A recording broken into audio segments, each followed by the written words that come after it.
A veces ocurre que uno descubre un grupo de música, le gusta mucho, se queda atento a lo que viene más adelante, pero sorpresivamente descubre que tenía también otras canciones hacia atrás, quizá otro grupo, que también eran muy buenas o de mi agrado. Y algo muy parecido me pasó con el autor del día de hoy, Michael Kisling, que yo lo empecé a seguir cuando Azul fue nominado y después ganó el Spiel des Jahres del 2018. Muy atento a lo que venía más adelante, pero sorpresivamente tenía ya varios juegos hacia atrás que son muy buenos también, como el caso del día de hoy, Sun Tzu Si, copia que llega gracias a Fractal Juegos y que viene a presentar a Michael Kisling pero del pasado, de su época previa a Azul. Así que no vamos a encontrar tantas diferencias, pero sí hay ciertos toques bien interesantes que van a hacer que nos recuerde ese clásico Spiel des Jahres. Vamos a conocerlo.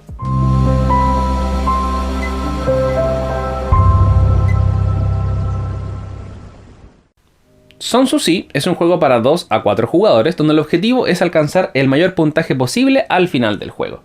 Solo 18 turnos por jugador, un sistema de puntuación que no es tan habitual, de hecho tiene una forma de puntuar muy concreta, pero distinta a lo que uno está acostumbrado, así que al principio puede generar un poco de dudas, pero no se preocupen porque no es nada complejo. De por sí, la dificultad de este juego está en la toma de decisiones, porque hay ciertas formas en las cuales se puede puntuar mejor, otras no tanto y uno las va descubriendo en el camino.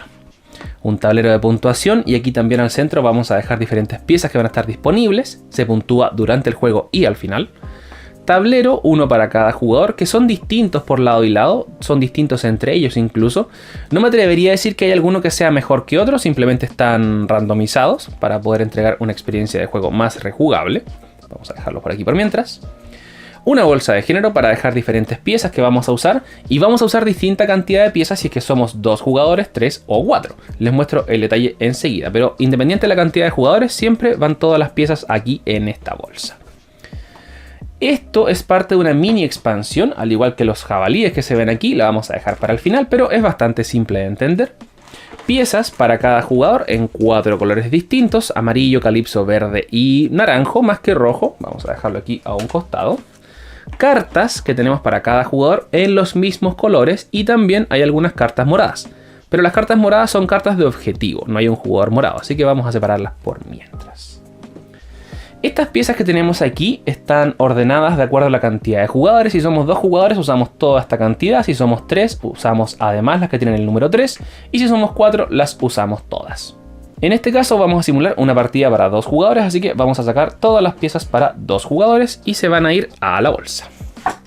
Y ahí quedan. Esto no lo vamos a usar por ahora. Vamos a centrarnos en un jugador para poder tener la visión clara con respecto al tablero de jugador y al tablero de puntuación, porque aquí también van a haber piezas disponibles, entonces va a haber una simulación de 2 jugadores, pero nos vamos a concentrar solamente en uno. También la interacción entre jugadores no es tan elevada en este juego, así que no van a encontrar mucha influencia, lo que también es bastante bueno porque permite que uno se concentre mucho en lo que está haciendo. Vamos a simular aquí para el jugador amarillo y al verde. Así que cada jugador tiene una pieza redonda que va a dejar en el punto 0. Y además lo que vamos a encontrar son 9 nobles. Los 9 nobles van a ir ubicados arriba de cada una de las 9 columnas que encontramos en este juego. Si se fijan aquí hay un pequeño símbolo, así que sobre cada uno de ellos va a ir un respectivo noble. ¿Y qué es lo que vamos a encontrar aquí? Jardines, que están en construcción. Y cada noble va a estar, comillas, supervisando cada una de estas columnas del jardín. Si se fijan, las ilustraciones de cada columna son distintas. Y eso es muy importante. Hay algunas que se parecen un poco, así que tengan mucha precaución en ese sentido. No se confundan. Esta de laberinto, por ejemplo, es muy distinta a esta de aquí, aunque durante el juego podrían llegar a parecerse. Esta de la fuente de aquí al centro, por ejemplo, es distinta a esta de la pileta. No hay otra con escalera, pero esta también podría llegar a parecerse a alguna de otras que aparecen ahí, así que presten harta atención a lo que van a obtener. Estas 2 piezas van aquí. Y ahora, al azar, vamos a retirar 10 piezas que van a ir ubicadas en estas zonas de aquí. Que si se fijan, se asemejan mucho a esto de aquí. Aquí está el color morado, el amarillo, el azul, el naranjo y el gris. Así que 10 piezas que van a ir ubicadas boca arriba. Las piezas las podemos identificar porque en el reverso tienen a estos jardineros trabajando con un 2 más, 3 más o un número 4 que determinan cuáles vamos a usar durante la partida de acuerdo a la cantidad de jugadores. Así que boca arriba 10 piezas. También a cada jugador le vamos a entregar su baraja correspondiente de cartas, que son 18. Todos los jugadores tienen las mismas cartas y que tienen un par de características importantes. Hay cartas que tienen esta forma, que nos muestran una de las piezas del jardín de alguna de las 9 columnas, y otras que son de colores. Hay muchas que nos muestran 2 colores, pero solamente hay una que funciona como comodín, que nos muestra los 5 colores. Y solamente vamos a jugar una carta por turno y solamente la vamos a jugar una vez. Así que piensen muy bien qué cartas van a jugar y cuándo, porque eventualmente las van a jugar todas. Vamos a dejarla por aquí por mientras y vamos a robar 2 cartas que forman nuestra mano inicial. Y además a cada jugador le vamos a entregar 2 de estas cartas moradas y se las va a quedar en secreto. ¿Qué vamos a encontrar en las cartas moradas? Básicamente puntuación extra de acuerdo a donde haya quedado el noble en esa columna en particular. Esta, por ejemplo, muestra los aros de las flores, hay otra que muestra la pileta, otra que muestra el laberinto y así. Así que vamos a entregar 2. Y ya con esto estamos listos para empezar. ¿Cómo funciona el turno? Es tan simple como jugar una carta de acción de mi mano, cualquiera de las 2 que tenga, y eso me va a permitir sacar una de las 10 piezas que tenemos aquí a la vista. Después coloco esa loseta en mi estructura, de acuerdo al jardín que corresponda. Opcionalmente muevo un noble y los nobles siempre se van a mantener en su columna. Pueden pasar por otros jardines, pero siempre deben terminar en su respectiva columna. Así que, por ejemplo, esto no va a ocurrir jamás durante el juego. Siempre un noble por columna. Así que esa es la tercera posible acción que tenemos en nuestro turno. Jugamos cartas, sacamos pieza, opcionalmente movemos al noble y después reemplazamos la pieza que acabamos de sacar. La reemplazamos desde la bolsa totalmente al azar y finalmente robamos una carta de acción y la otra va a haber quedado en el descarte. Esa estructura se repite durante 18 turnos. Las cartas me van a indicar qué pieza puedo sacar. Por ejemplo, esta carta, que es roja o naranja mejor dicho, y gris, me permite sacar cualquiera de estas 2 piezas o cualquiera de estas 2 piezas. Esta carta en particular me va a permitir retirar una pieza independiente del color, pero que sea de esta forma, o sea que vaya en esta columna de aquí. Y ante eso pueden pasar un par de cosas, pero vamos a ir viendo por parte cómo funciona, para que no tengan confusión. Primero, voy a elegir uno de estos 2 colores. Y elegir uno de estos 2 colores implica retirar esa pieza, por ejemplo, esta naranja de aquí, y ubicarla donde corresponda. Entonces, saqué la pileta naranja de acá, lo dejo en la pileta naranja de acá. Si en el futuro retiro este laberinto gris de aquí, corresponde ubicarlo en el 6 laberinto de acá. Así que no se van a mezclar estas piezas de diferentes formas. Algo parecido ocurre cuando juego las cartas que tienen específicamente una estructura. Supongamos que voy a jugar la carta de escalera. Reviso, aquí está la escalera en amarillo, así que ubico la escalera en la zona amarilla. Ahora, no siempre va a ser así. Por ejemplo, quiero sacar esta pieza de aquí, que es la morada en pileta. La saco, voy a ubicarla y, oh, sorpresa, ya está aquí. ¿Qué ocurre? Entonces puedo voltearla por el lado de los jardineros y ahora puedo ubicarla en cualquier lugar de la fila morada o de la columna de pileta. Y la voy a ubicar mostrando los jardineros. Suena como algo muy beneficioso, pero no siempre es tan así. ¿Por qué? Por los nobles. Cuando yo juego una pieza del lado del jardinero, permite que los nobles puedan pasar por ahí. Por ejemplo, este noble de aquí puede hacer este movimiento. Empieza aquí, va para el lado, baja y termina acá. Perfectamente válido su movimiento. Pero este noble nunca va a poder terminar su movimiento, ni cualquier noble, sobre un jardinero, porque están ocupados trabajando. Hay que dejarlos ahí tranquilos y no molestarlos. Entonces, es buena idea, pero no siempre es tan buena idea. No es muy recomendable centrarse en jardineros. ¿Por qué? Porque el puntaje que recibo se determina por el lugar al cual llega el noble. Por ejemplo, jugué mi carta, saqué una pieza y ahora paso 3, opcionalmente muevo un noble. Muevo este noble para acá, queda aquí y recibo 3 puntos porque llegó hasta el nivel 3. Así que 1, 2, 3 para el amarillo. Después, en un siguiente turno, quizá voy a sacar una pieza, voy a ubicarla donde corresponda y después muevo otro noble. Moví este hacia acá, 2 puntos, sumo 2 puntos. ¿Y dónde está la confusión que podría generar este juego? Es que eventualmente, supongamos que esta pieza está aquí y este jardinero estaba acá. Voy a mover a este noble, puedo hacer esto, llega ahí, ningún problema, recibo 3 puntos. Y en un próximo turno voy a bajarlo a otro espacio. No recibo la diferencia, sino que recibo el puntaje a donde llego. Recibo 4 puntos. Entonces, primero aquí recibí 3 y ahora recibo 4. Y si después dejo aquí la pieza correspondiente naranja, voy a recibir 5. No recibo diferencias. Y eso es un punto muy importante y un tanto distinto a otros juegos. Por lo mismo, presten harta atención a ese detalle. Otro detalle también muy importante en este juego es que el noble jamás va a poder retroceder. Siempre se mueve hacia adelante o hacia los lados, pero nunca hacia atrás. Y eso también es un poco complejo dentro de este contexto de juego, porque uno empieza a armar ciertos laberintos, por decirlo de alguna forma, para que puedan transportarse algunos nobles, como este de aquí, por ejemplo, que pasó para allá fácilmente. Pero, ¿cómo voy a hacer que este noble de aquí de la pileta llegue hasta esa pileta de allá? Que da 5 puntos. Bastante atractivo, y esta de aquí da 6, así que, ¿de qué forma puedo empezar a ayudar a este noble que llegue allá? Este noble en particular ya tiene la mitad del camino recorrido, tendría que poner una pieza aquí o una pieza acá, entonces ahí voy a poder recibir 4 puntos, y después bajo y bajo, pero no siempre es tan fácil porque no siempre las piezas están disponibles. Ahí es donde entran en juego los jardineros, que ayudan mucho a eso, pero no me puedo detener ahí, así que ese es el factor importante y también estratégico. Algo similar a lo que vimos con el jardinero, cuando ya está puesta la pieza en mi tablero, ocurre con estas cartas de pieza en específico. Voy a ver el tablero disponible, no está esta, entonces puedo sacar cualquiera. Pero ahí siempre va a primar el detalle que, si saco pieza del lugar azul, tengo que ubicarla en el lugar azul. Así que tiene que ir ubicada aquí. Y después en ese mismo turno, quizás este noble va a llegar acá y me va a dar 4 puntos. Y así puedo ir sumando. Punto importante también, si se fijan aquí puse esta pieza, no está conectada con nada, esta tampoco, porque no hay ninguna restricción en el juego. Uno puede ubicar una pieza donde quiera, no está obligado a tener que seguir un camino regular. A veces conviene, a veces no, depende, pero muy importante que no hay limitaciones a la hora de ubicar una pieza.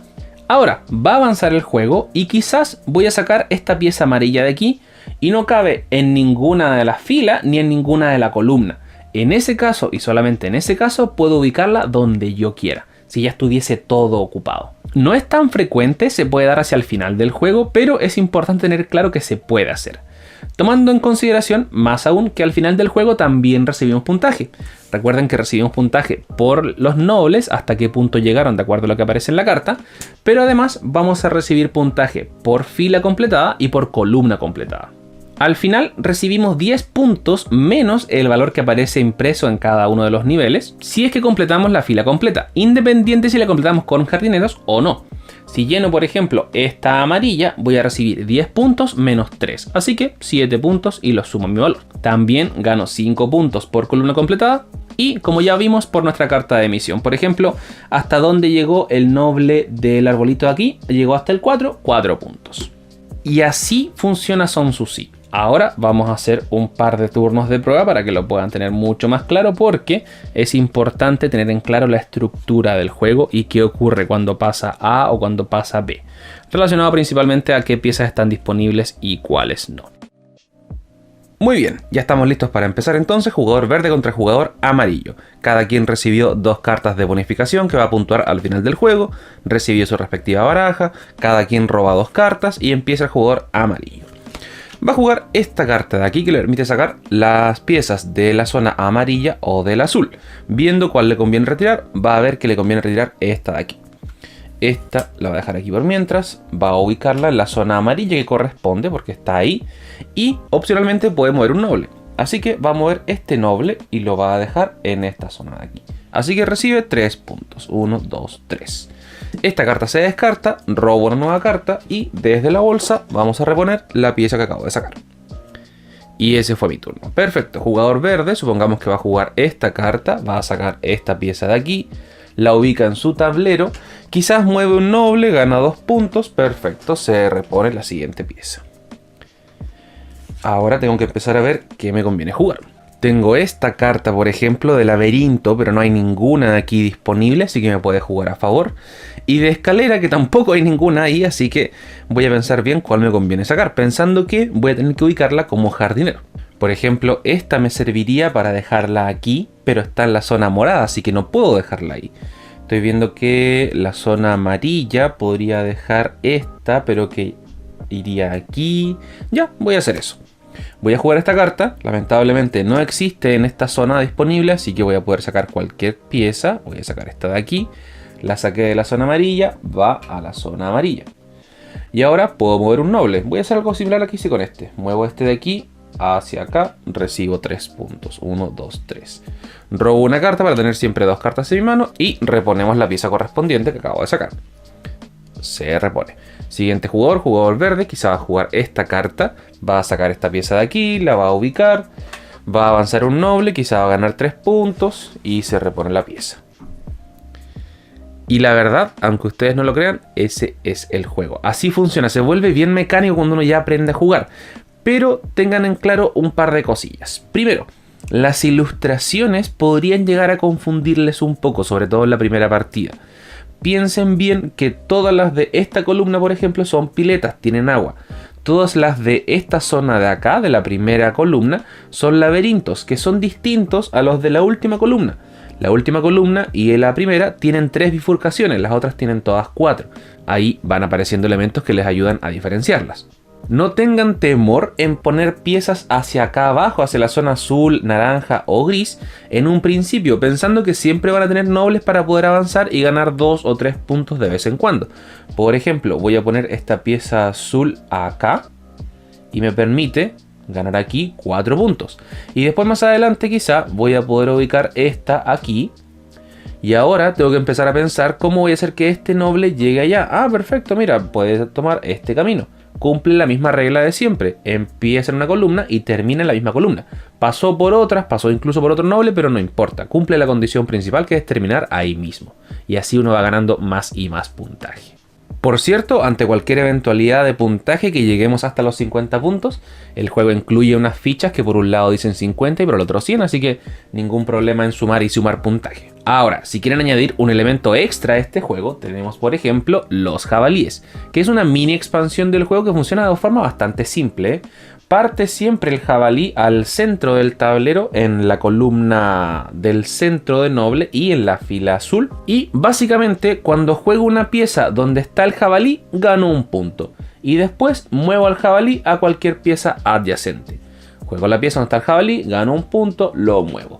¿Cuál es el pero? Eventualmente, si el jabalí está en mi zona de juego al final de los 18 turnos, vamos a restar un punto por cada espacio de la zona en la cual se encuentra el jabalí. ¿Cómo logro que salga del tablero? Cuando no puede hacer un movimiento legal. En este caso sería moverse a una zona desocupada. Supongamos que está aquí y ya empecé a llenar aquí de piezas. No puede moverse hacia ninguna que esté ocupada ya por jardín, así que se retira del juego. Y cuando se retira, gano 3 puntos. No es un cambio significativo, pero le da un toque interesante. El que sí hace un cambio un poco más significativo es esta pieza de aquí, que cuando quieren jugarla tienen que elegir por un lado o por el otro, e incluso pueden primero ver sus cartas de puntuación extra para poder decidir cuál les conviene o cuál no. Y vamos a ubicarla exactamente en esta zona de aquí. Mira, justo no coincidió con ninguno de los jardines puestos. Y ahora básicamente puedo ganar puntaje o perder puntaje cuando ubico ciertas piezas. Algunas me piden piezas en específico, otras me piden jardineros, por ejemplo. Y ahí puedo ganar 1, 2 o 3 puntos, o puedo perder 2 o 3 puntos. Y eso sucede de forma inmediata. Interesante el juego, me gusta. La primera experiencia jugándolo me frustró un poco porque a veces tendía a confundir las ilustraciones. A veces necesitaba mucho una pieza y no tenía forma de cómo ubicarla. Pero ahí aprendí también un poco a flexibilizar esta forma en la cual armo mi jardín. Como les decía antes, no tengan miedo de llenar algunos espacios que no estén conectados por otros, porque eventualmente los pueden conectar. Empiezan a aparecer los jardineros de mejor forma. A pesar de que hay un jardinero aquí, por ejemplo, y este noble no se puede detener, quizá después voy a obtener esta pieza de aquí, entonces no importa, paso por encima, gano 4 puntos igual. Así que hay diferentes formas de cómo ir pensando, y también es ese gustillo que deja azul con respecto a cómo está estructurado el turno y cómo se puntúa. Al principio pareciera que voy a ganar muy poco puntaje, pero si logras estructurar de una forma correcta el juego, vas a darte cuenta que funciona muy bien. Así que muy recomendado Sun Tzu.